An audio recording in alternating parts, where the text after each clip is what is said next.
Good. Shalom, everyone. Lieutenant Colonel Jonathan here. We are live on the IDF's official Facebook page. Today, I am in Petach Tikva, a city just north of Tel Aviv, about 60 or 70 miles from Gaza. And why am I here? You guessed it from looking around. I'm here because this is where another rocket has landed, exploded, and caused this massive damage that you can see around me. Take a look at the house. Take a look at the cars that were burnt on impact. And let me tell you what the situation is right now on the ground.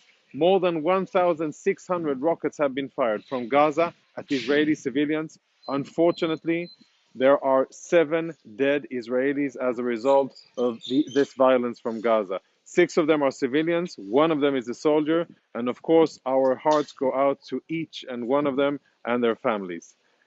This site here was as you can see, we're surrounded here by buildings. There's many buildings around, and fortunately the rocket landed just here in the middle. As you can see, there's the pit here. It's been covered so far with other types of debris, but this is where the rocket landed, thankfully, and it didn't impact directly any of the houses, but all of the houses around, apartments are wrecked, all of the windows are shuttered and gone. You can see the damage to the cars, and I want to take you inside and show you how the inside of an Israeli apartment looks after a Hamas rocket has been fired. Follow me. So you can see cars totally burned, and of course now there's already efforts ongoing to get rid of all the rubble and to start to assess the situation. Maybe this house will need to be torn down, maybe it can be refurbished, we don't know yet, but for sure Israeli civilians have lost their homes. They now have to find other places to live. The only good thing about this event is, though, that there was nobody killed.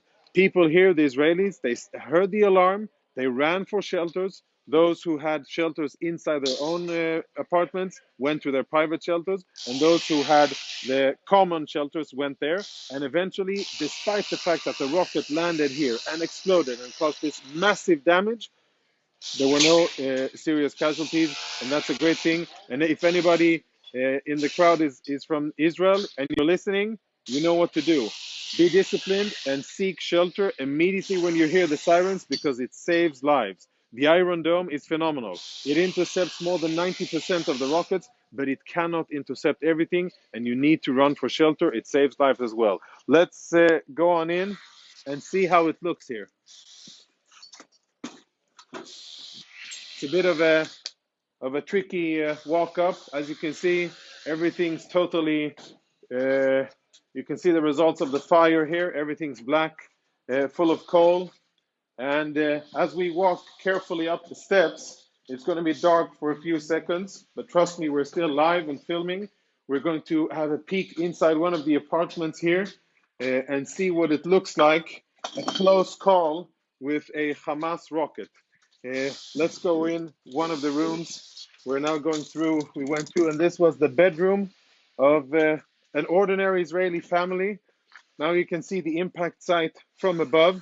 You can see the massive force of that rocket.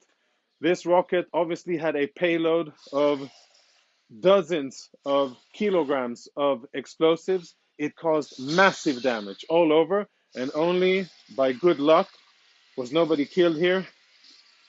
Let me tell you a little bit about what's going on in Gaza. Since Hamas continues to fire rockets at Israeli civilians, the IDF continues to attack their military infrastructure. And we're not going to stop attacking their infrastructure. We're not going to stop attacking their operatives until they stop firing rockets at our civilians. Simple as that. And we have attacked more than 600 military targets in Gaza.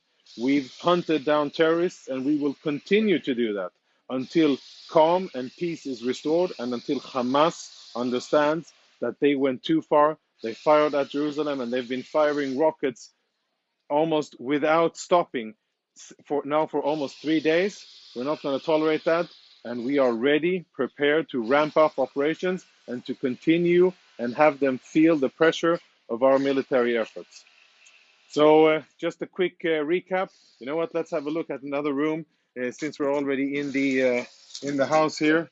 So this is what used to be a private residence, and this is the living room, or what used to be the living room.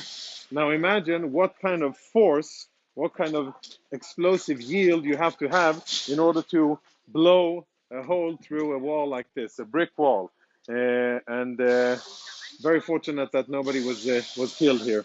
Now, in terms of where we're going from here, as I said, today Hamas has fired dozens of rockets at Israel. We have responded with attacks on military targets, and we're going to continue to do that.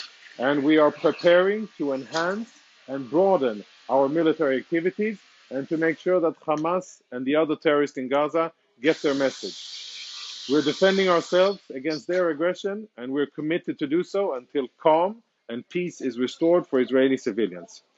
I thank you for being on the live, and I urge you, keep updated, follow our Twitter page, follow our live updates on Facebook, and be informed, because there's a lot of misinformation going on in international media. And if you want truth, verifiable information, you get it from the IDF. Thank you, and shalom. Bye-bye.